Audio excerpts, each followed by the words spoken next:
All right, well, welcome back, everybody, to the Raider Roster Report. This is Raider Sparks coming at you with another video. We're about an hour away from the combine drills to start, so I just wanted to get my pre-combine draft out there. So I kind of wanted to highlight, so I have my 65-player big board, so I wanted to just kind of run through some names of guys that I'm watching at the combine, and really just try to get everybody familiar with the names and things like that that are at the combine. There's a lot of good talent here for the Raiders to pick. It's a really good draft, solid draft, especially in a lot of the position needs that we're looking for. Probably, I guess, except for quarterback. You know, those games we won down the stretch kind of cost us. It's really been nice to have that number 1 or number 2 pick or whatever, but it didn't work out that way. But I'm sure all the talk and rumors going around now of a veteran quarterback or moving up in the draft for a specific quarterback and that kind of thing is a lot of fun times for the Raiders.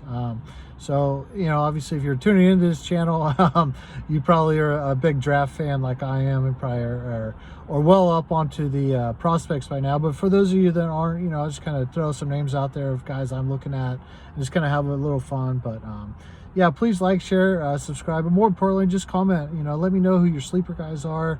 Let me know who the guys you think the Raiders might pick. If you want to throw a mock draft at me, that's cool. You know, we have you know, obviously 10 picks coming up. I don't think we make all 10, probably somewhere in the neighborhood of 7 picks. I would think we would be somewhat aggressive and trade up for a guy here and there to kind of go get our guy. I don't know if that we need 10 picks, but we'll see.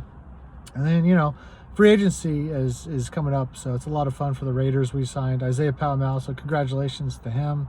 And I look for, you know, right after the combine for more guys to, our own guys, to start being signed before free agency kicks off in a few weeks. But right now it's really hard to do mock drafts and talk about players in the upcoming draft because we have so many needs. I mean, you could basically every position is a position of need right now.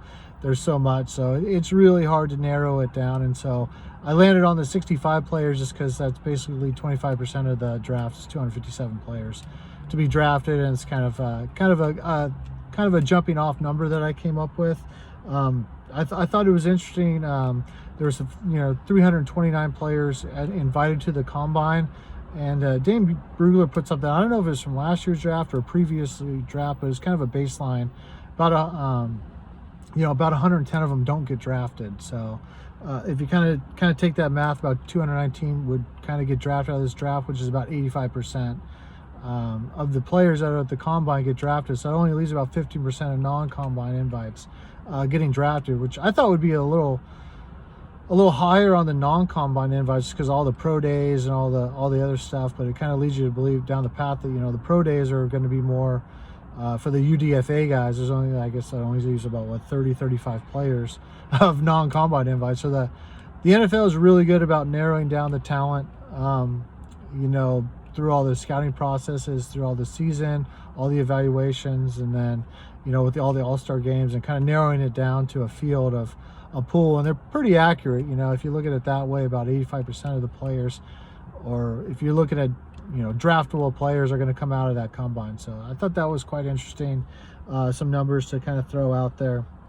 Combine also tells you where the NFL thinks the strength of the draft is. And sorry if I look down, I just have the notes. It's definitely the defensive line.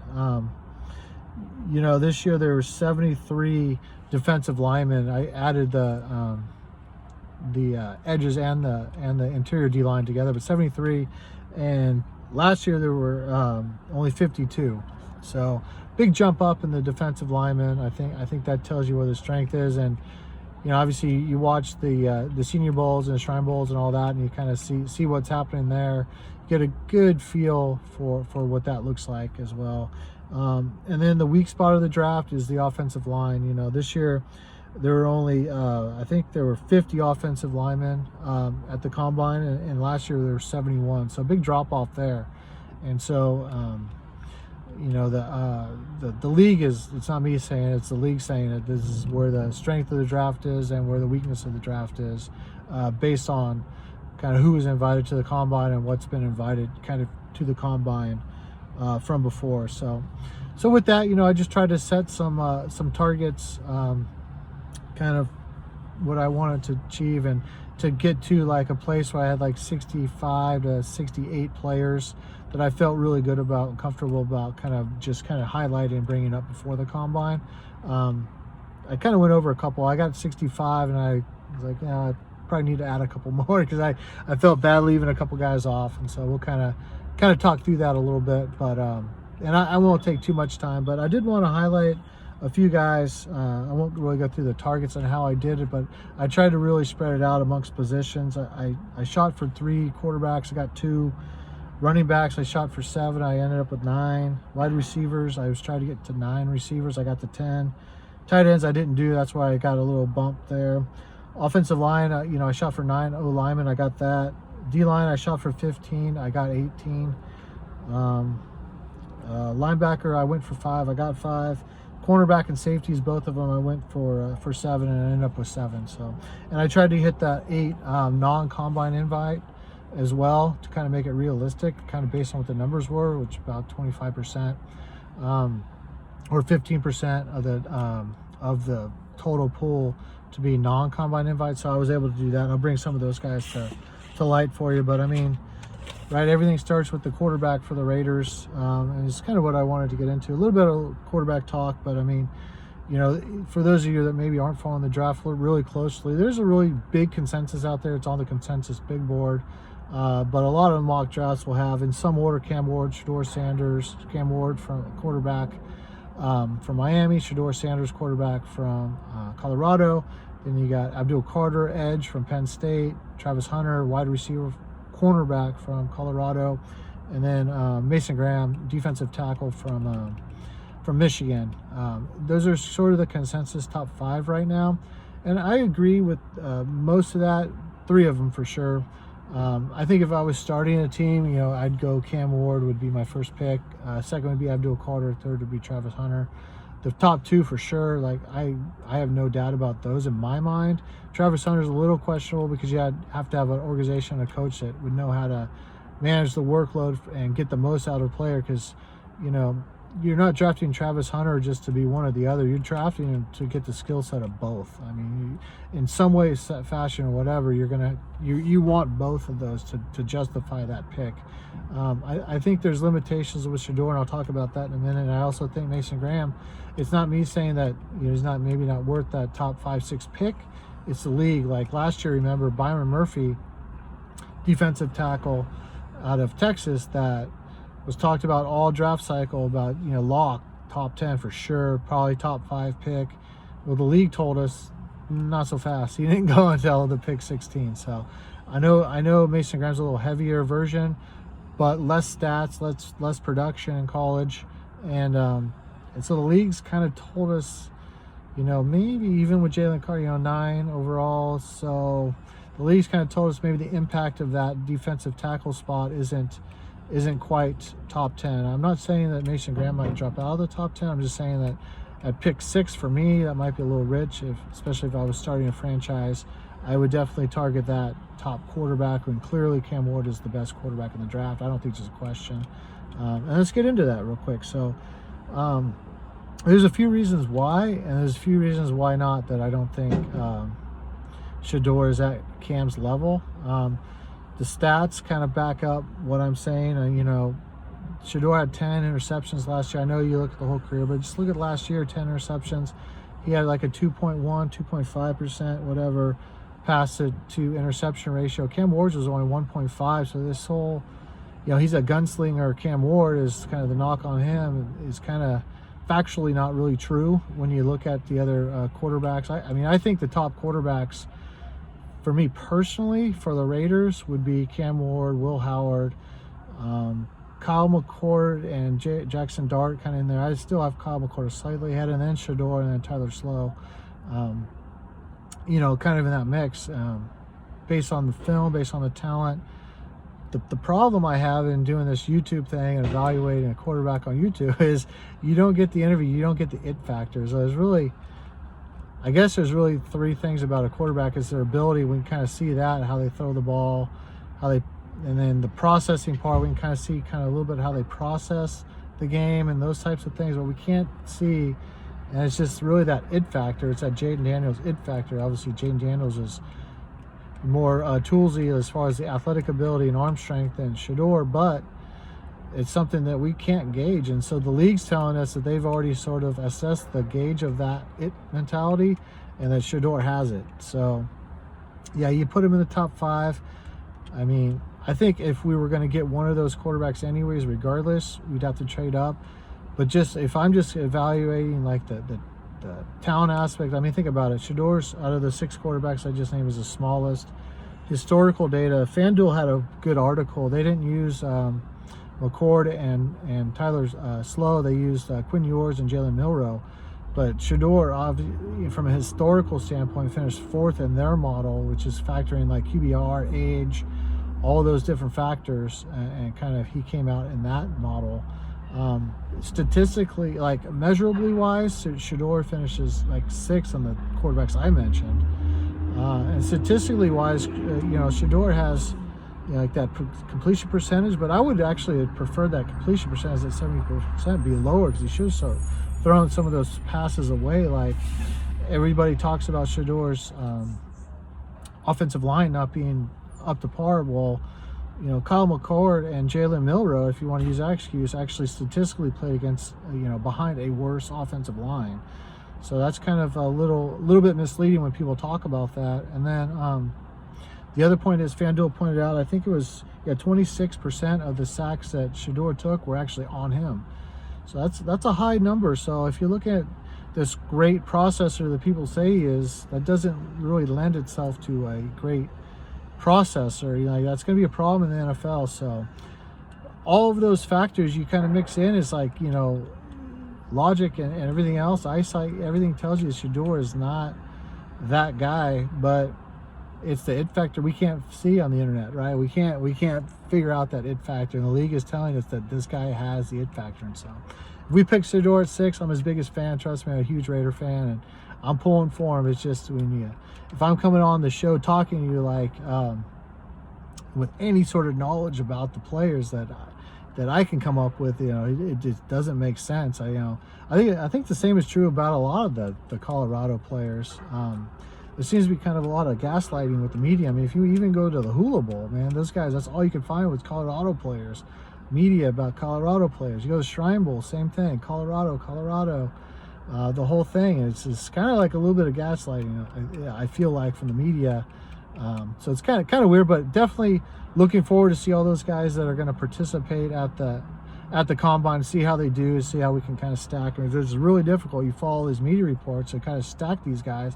You think they're all top of their, receivers, offensive linemen, defensive linemen. There's at the Hula Bowl. All these guys that were talked about of just being just top tier, and it's like they're not, right? So it's kind of hard to put that in place. I kind of feel like that's what's happening with, to some extent, Travis Hunter, but to a lot of extent with Shedeur, it feels like that to me. So anyways, just wanted to kind of get that off my chest about the quarterbacks. For me, hands down, Cam Ward, go get him, right? Trade whatever we got to go do. Go get Cam Ward. He is a special talent, I think. It'd be great for our organization. After that, I mean, we'll get into the after that part in a minute. So just want to share those facts. If you get a chance, check out the FanDuel article. I thought it was pretty interesting. I also thought the interesting was the article about the combine stuff. And I should have wrote it down. I had it written down, I lost it, but there's basically an article that kind of broke down the combine, how many players are at it, how many players would get drafted kind of on average for the year. And that's kind of how I based the numbers off of how to get to that 65 target number to kind of talk about players.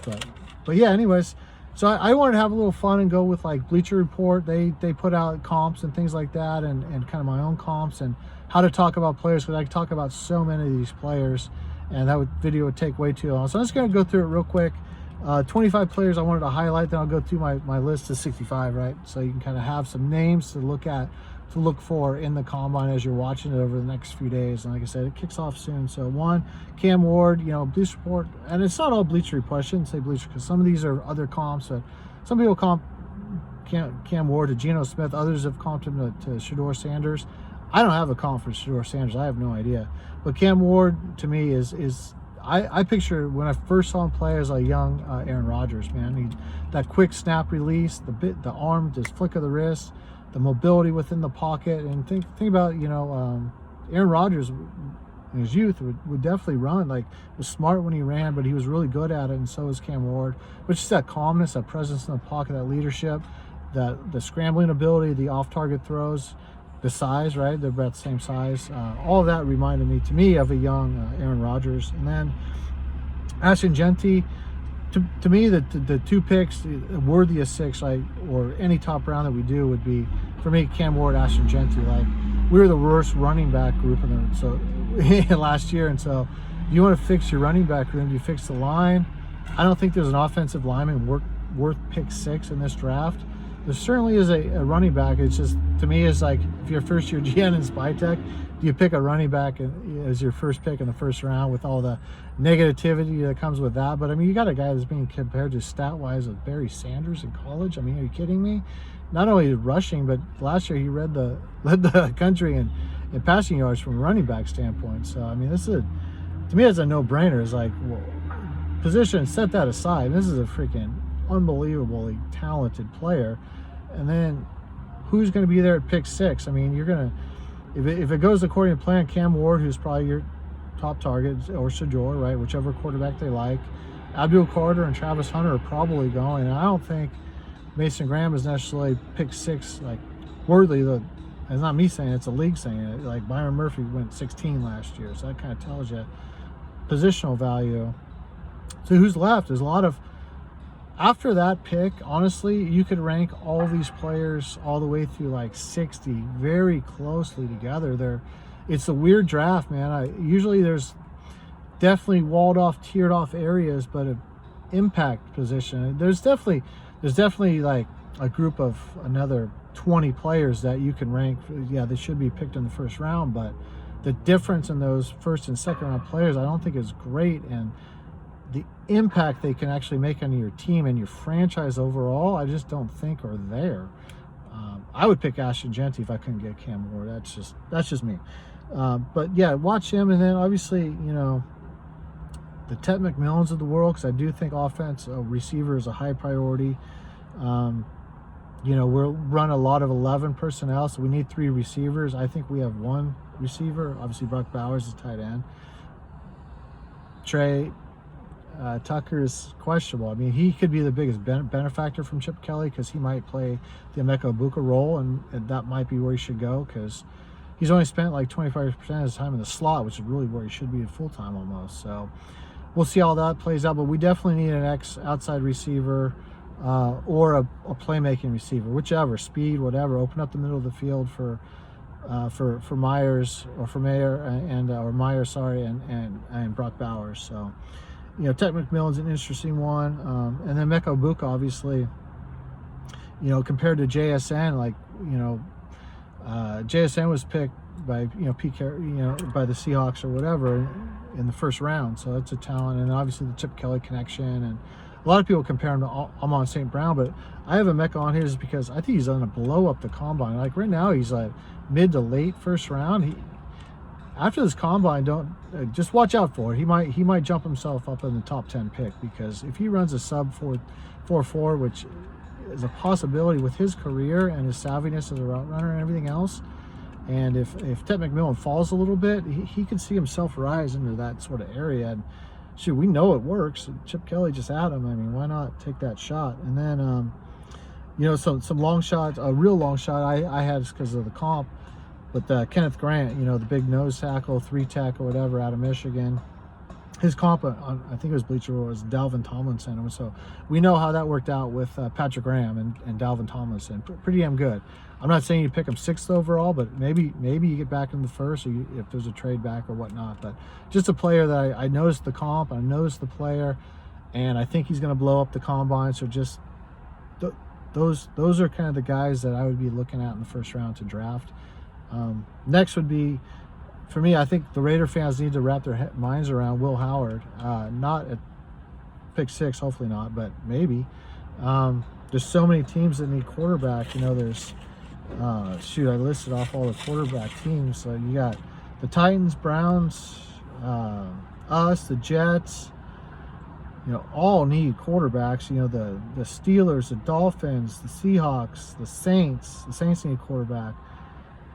all should be taking quarterback. The Rams with Matthew Stafford. So there's 8 or 9 teams that either definitely need or taking a quarterback, or should take a quarterback, or one that, you know, might take a quarterback. So there's a lot of quarterback needy teams out there, and so to think that you can wait around and not jump back into the first, whether we think he's a 3rd round talent or a 2nd round talent or whatever. But I mean, John Spytek even said Will Howard's name twice in his interview yesterday. Chip Kelly, when he described his ideal quarterback, he was an inch and a couple pounds off from exactly describing Will Howard. And then we saw how it worked. Like, Will Howard had 10 interceptions last year, but you know, that was a new offense for him, you know, under Chip Kelly, and he only threw 2 picks in the 4 CFP games he played. So we're talking about all 4 top 10 teams, pressure situations. 2 picks out of those 10 came in those moments. And if you put on the film with Will Howard and you compare it to the Jackson Darts, the Kyle McCords, even Shedeur and Cam, who I think very highly of, those 4 games he played in the college football playoff, after he started getting the offense and they let him loose, it was special. So I think the Raider fans need to wrap their minds around the fact that, I mean, even at pick 6, I mean, when those other guys are gone, who's going to have the most impact for you? Do you want to take the running back, or maybe take the quarterback? And don't be surprised if that were to happen, or if we jump back up in the first round, as I'm saying, for that quarterback. And for me, that's who it would be for. It wouldn't be for Shedeur. Personally, for them, it may not. Like I say, we don't get to see the behind the scenes, the it factor stuff. And if Shedeur has all that it factor, then cool, let's get it, because that goes a long way in the NFL. It wins games. So those are first round guys. And then other guys I wanted to point out were Trey Amos. His comp was Carlton Davis. Obviously, Tampa Bay selected him in the 2nd round years ago, and that worked out very well, right? So it could be a player that Spytek likes. Siobhan Revell out of East Carolina is another guy to watch for. He's, to me, a first-round talent, but hurt, so he's not going to participate. But obviously, Tyreek Woolen's the comp there, and so Pete Carroll drafted him. So that might be an interesting conversation between GM and coach of which guy they like better. To me, I would take Siobhan just because I think that his athletic ability lends it to a freaking, you know, pro free safety. So if the outside didn't work, the free safety thing I think would be a lock to be a Pro Bowler there. So, but that's just me. And then next, Nick Manawari out of South Carolina, awesome player. I really love him. But his comp was Divine Diablo. I think he's more kind of even potentially Kyle Hamilton. So just a guy to keep a note on. But if we don't bring Divine back, then there you go. You know, you might have his draft pick. Alec Aluminar. Ayumanor from Stanford, a wide receiver. His comp I saw was Chris Godwin, and so obviously Tampa Bay selected him 2nd round, you know, by Spytek, and that worked out pretty well. So that's an interesting name. And then Gray Zabel out of North Dakota State, the king of the Senior Bowl. I personally think he's a 3rd round pick. A lot of people have him 2nd. Even see mocks with the 1st round. The strength, but I mean he's getting there with the strength, but the technical side of it, but. You know, the Seahawks drafted Ethan Ponick, so that's his comp. I think he's more like Graham Barton. I think he's more like Cody Mock. You know, those guys are really technical, blew up the Senior Bowl. Tampa Bay drafted both of those guys based on the kind of those elements of technical, five position flexibility type of dude. So I think he's probably on the Raiders' radar. And for me, this was an interesting one. Is Jordan Birch out of Oregon, the edge, the 300-pound edge, right? Great story behind him. You know, kind of went to South Carolina as a 5-star recruit. Didn't go quite right for him there. Transferred to Oregon as a 4-star, and then put it all together. He added like 10, 15 pounds of muscle. Had a monster year last year. But one of the reasons I want to talk about him is kind of the theme of the draft. There's so many big 300-pound defensive edges. I've never seen a draft like it, and they're all so good. And you know, obviously, if we didn't re-sign Malcolm, it might not be that the Malcolm isn't re-signed. It's just maybe there's a possibility we're shifting, right? Like there's Pete Carroll's last year at Seattle. They went to a big edge. They went to Leonard Williams, and I've actually seen a comp to Jordan Birch as a lighter, you know, kind of a lighter, right? Leonard Williams. it would be interesting because that was obviously awesome with Patrick Graham and Leonard Williams. So that would be an interesting if we do sort of a shift in the opposite edge of Max and go with a heavier edge. And so in the third round, Jordan Burch, I think he's going to test off the charts. I think it's a guy that's got a lot of tools. He obviously worked hard at his body to get better, and he had a monster season last year with Oregon. I don't know that he's going to test. He kind of tweaked his knee, I think, in the last game or the second to last game of the season, so I'm not sure what's going to happen there, but keep an eye out for him. But just kind of I wanted to talk about the philosophy of that other defensive end spot. I know they talked about bringing back Malcolm, and that's cool, and all the other edges I'll talk about are in the same mold as Malcolm. But if we were to kind of switch it up a little bit and want that other power run stopper or upside with the pass rushing, it would be an interesting pick. And then fourth round, kind of Quincy Riley is comp to Kobe Bryant, who obviously Seattle drafted. Might catch their eye. Upton Stout from Western Kentucky. I'm sorry, Quincy Riley is outside cornerback from Louisville. Upton Stout had a great Senior Bowl from Western Kentucky. He reminds me a lot of Trey Brown, who the Seahawks drafted out of Oklahoma as their nickel defender. And I see a lot of the same traits. In fact, his write-ups or scouting reports are pretty similar. So I kind of thought that would be interesting. I thought Tate Felton at wide receiver would be interesting because his comp was Jalen McMillan, and obviously the Spytech drafted him in the third round. So kind of some interesting similar traits there. And had some monster seasons in Maryland. Really good inside out, play slot, play outside, whatever you need him to do. Yeah, solid player. And then another guy I caught my eye for the comp was Devin Neal out of Kansas. Had a great career. I think he's a leading rusher in Kansas history. But he was comped to Zach Charbonnet. So I thought that was interesting, who Seahawks took in the second round a couple years ago as a running back. So they thought highly of him, take him in the second round. I have Devin Neal in the fourth. We'll see if that's an area they want to go. And then Barrett Carter, a linebacker out of Clemson. I think he's a fourth round. A lot of mocks have him second, third round. I don't know. We'll see how that testing goes, right? It's early. But he kind of compares to Quan Alexander, who was with Spytech for several years and in Tampa Bay, and then ultimately got signed to a monster contract in 2019 at the 49ers. That didn't go quite as well, but he played his way into that contract. And so that kind of that could catch the Raiders' eyes there with Barrett Carter if we didn't bring back Devine. Or I see him more as Devine, right? Because I think he's better at a will, but he could play the middle if we have to bring back Spillane. Let's just be real about that. And then the last guy in the fourth round, Johnny Cornelius, I think is how you say his name, out of Oregon, right tackle.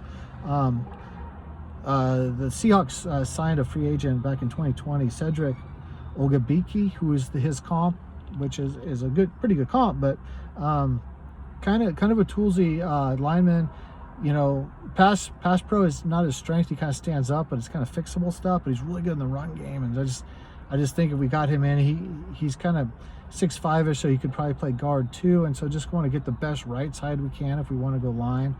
You know, the line's weird because it's at a point where you know, our line, we might have our starting five. Raider fans might not want to hear that, but we'll see. I'll talk about that in a minute.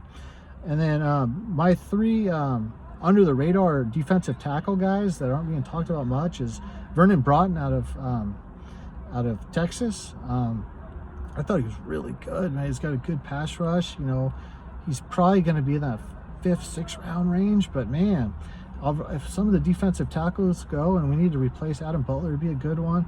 I really like Ty Hamilton out of Ohio State, especially his run defense. I have him sort of in the 4th round area. Like if we didn't bring Butler back for whatever reason, I thought he was solid against the run. I saw some pass rush ability there too. And nobody's talking about these two defensive tackles. I'm not sure why. We'll see what happens.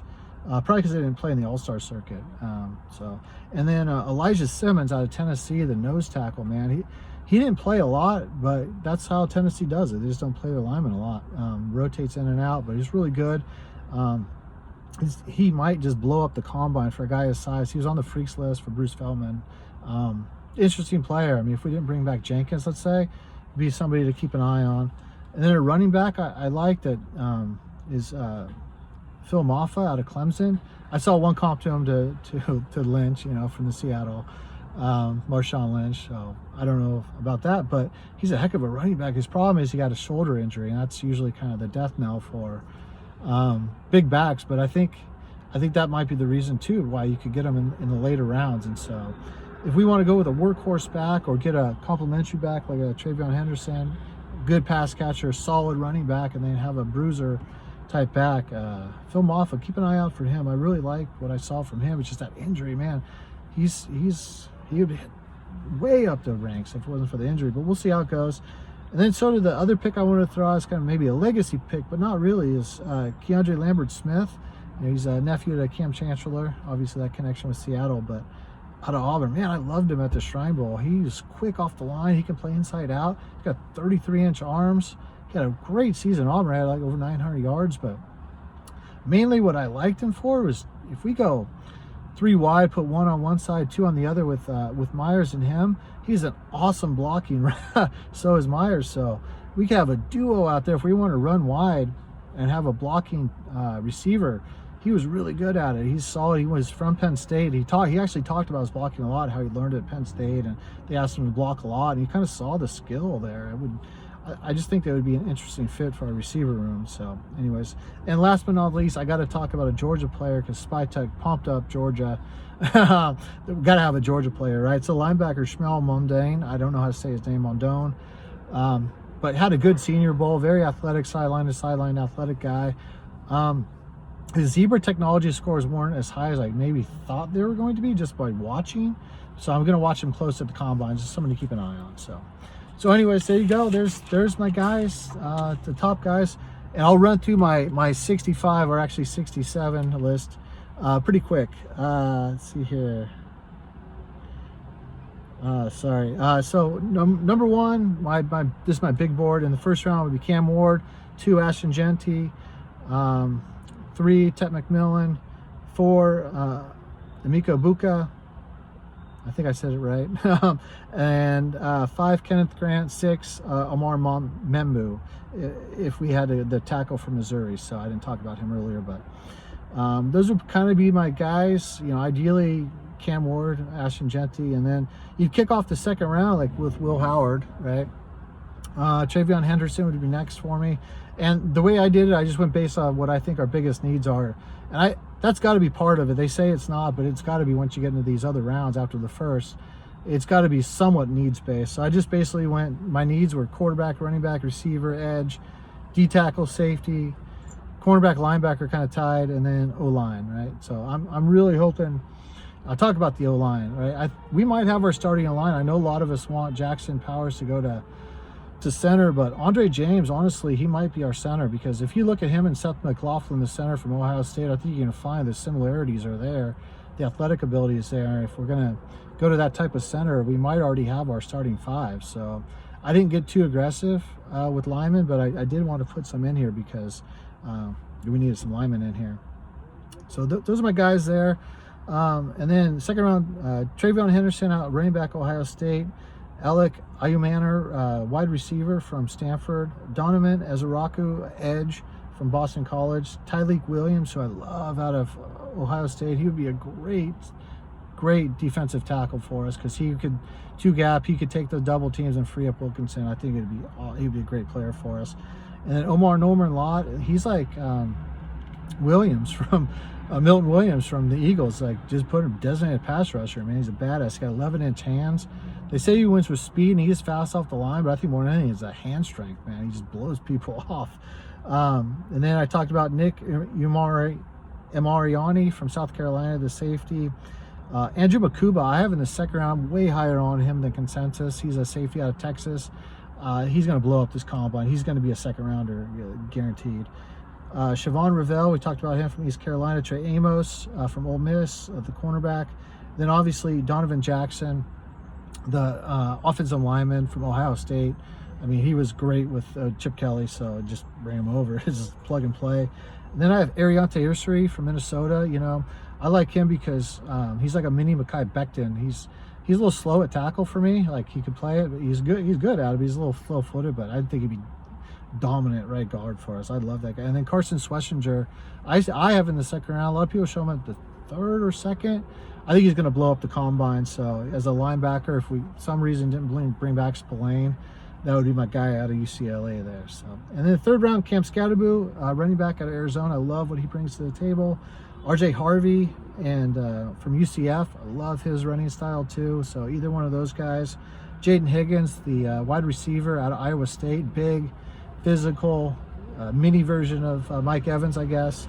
Love him. Braden Swinson, he's going to blow up the combine, I think. He didn't go the All-Star circuit. He was supposed to be at the Shrine, but I think he's going to be a second rounder. Jordan Birch, same thing. Edge from from Oregon. Noah Williams, cornerback out of Cal. Gray Zabel, offensive lineman from North Dakota State. And we get into the fourth round. I love Jordan James out of Oregon. I think he might be one of our picks. I don't know, but he's a good running back. Then I mentioned Devin Neal, running back out of Kansas. Jaden Blue, he's going to blow up the combine. Another running back out of Texas. I have him in the fourth round. Consensus has him like in the seventh. We'll see what happens there. Then Tay Felton, wide receiver out of Maryland, had a great season. Like I already talked about him earlier. Olufemi Oladejo, the edge out of UCLA. I have him on here just because of his personality, man. He's really good. He's learning the position. He was an off-ball linebacker. He's learning the edge spot, so there's going to be development there. But his personality at the Shrine Bowl, I could see Pete Carroll just fall in love with this guy. Barron Sorrell, the edge out of Texas. Again, if we don't bring Malcolm Kuntz, we got to be thinking about these guys. Had a great season at Texas. I thought he was really good at the Senior Bowl. I'd be surprised if he makes it to the fourth, but hey, you never know. And then Ty Hamilton, we talked about him. Sebastian Castro, safety nickelback out of Iowa. Again, another guy out of Iowa, another nickelback that's really good. Forces, I think he had 7 forced fumbles, just badass, right? He's going to test really well. I really liked him. Jacob Parrish, a nickelback, outside back, cornerback out of Kansas State, sorry. Really good player. Quincy Riley, another really good player. Had a little down year, kind of redeemed himself, I think, at the Senior Bowl, cornerback out of Louisville.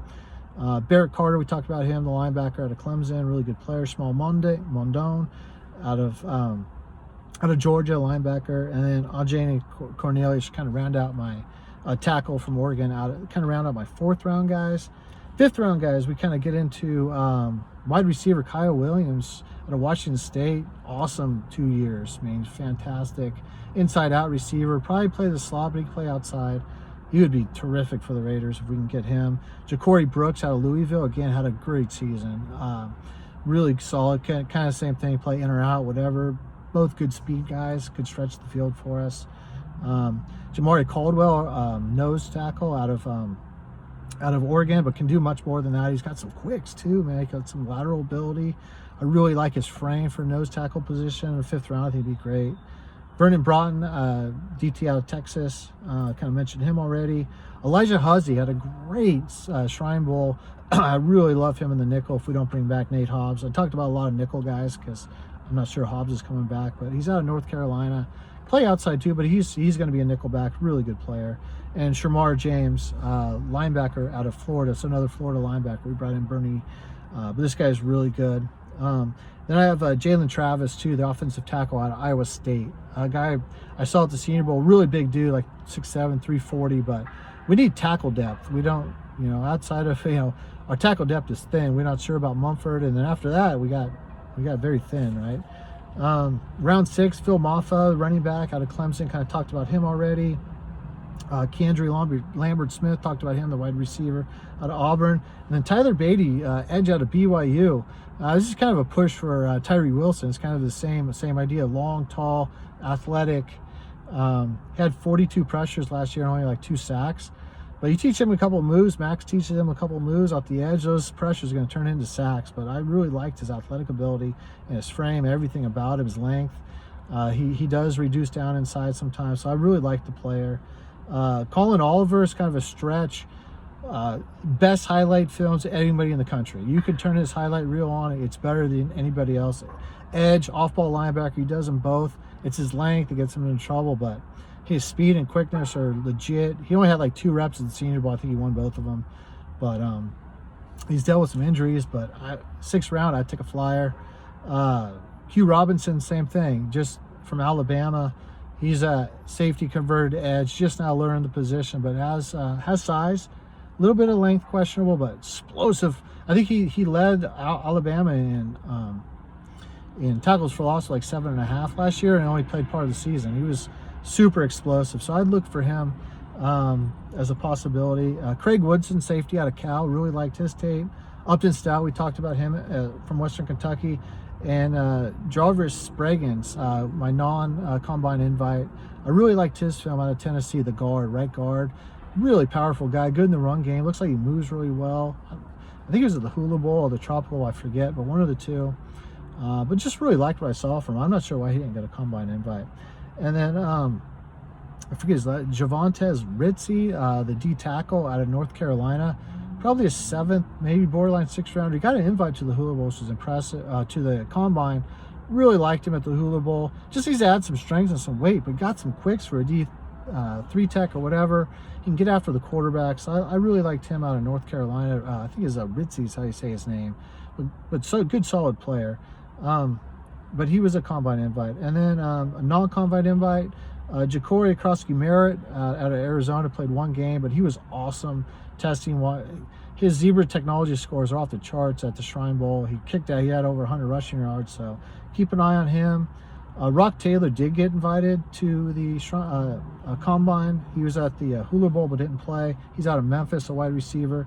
Mini Metcalf, kind of like that. And Elijah Badger from Florida, he's a combine invite. I really liked him out of Florida. Johnny Walker, non-combine invite, but had 9 sacks out of Missouri. I thought he was great at the Shrine Bowl. I don't know why he didn't get a combine invite, but his thing is he flattens better than anybody to the quarterback and any of these guys I've seen. As soon as he gets a little edge on that tackle, man, he gets flat to the quarterback. So I'm not sure what happened there. Elijah Simmons, I talked about him earlier. Caleb Ranshaw out of Tulane, great nickelback corner safety. They had him playing a lot of safety at the Shrine Bowl. He played a lot of nickel, so he's kind of a versatile guy. Marquise Siegel, another guy out of Kansas, I thought was great at the Shrine Bowl. He laid a huge hit on the tight end, but I thought in watching the one-on-one drills, I thought he was a cornerback. He had great movement skills, fluid, everything looked really good.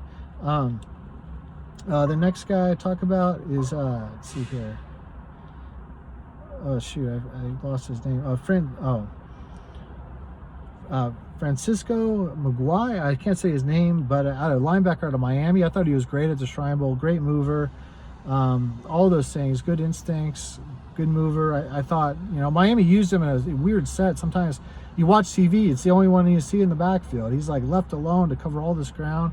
Had a bunch of missed tackles. I get that, but that's why. I mean, you had to cover so much ground. Drew a blank that. Another non-combine guy is Mike Smith Jr. out of East Kentucky.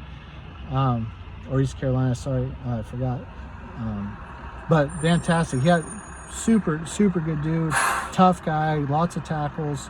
He's a safety / nickel guy. He's at the Shrine. He's not at the combine. But Mike Smith Jr., keep a ear out for that name. Sal Wormley, not at the combine. Right guard from Penn State. He's at the Shrine Bowl. Didn't play in the game. Honestly, I'm not sure about pass protection because he's not the greatest of athletes, but the power profile is amazing. If you want to run a jumbo package, just put him just for that. Run right behind him. And you watch the Michigan game. I think he pancaked Kenneth Grant once. I'm pretty sure I saw that. This guy is super strong and awesome in the run game. And if anybody drafts him, just use him in jumbo, man. Just all you got to do. There's value in that. So do that. Nash Jones out of North Texas. I really liked him at the Shrine Bowl. Good length. He's a converted tackle to guard. Really wide, strong, like 314 pounds, and can move really well. If you look at his Zebra technology scores, he was like 16, 17 miles an hour. So I really liked him. He didn't get a combine invite. Darius Washington out of Florida State. I have him on there just because he's interesting. He's offensive lineman, plays all 5, graded out really well at all 5. So I could see the Raiders liking that versatility. Donovan Ezeraku did get him with the Boston College game, yes. So yes, he did. But overall had a nice career. I think he's good inside, and that 5 position versatility is really good. So keep an eye out for Darius Washington. And my last, I guess, Mr. Irrelevant, out of Central Arkansas, Melvin Smith Jr. I saw him at the Senior Bowl, and he's a little bit taller outside cornerback, but I thought the movement skills were all there. I thought he was one of the better moving cornerbacks. I'm surprised he didn't get a combine invite. I was hoping he would have. So anyways, those are my 68-ish guys, right? I tried to get to 65, went a little over, but we had to kind of adjust on the fly a little bit. So anyways, I hope you like it. The combine's about to kick off. Let me know who you guys are after the combine. Send me some mock drafts.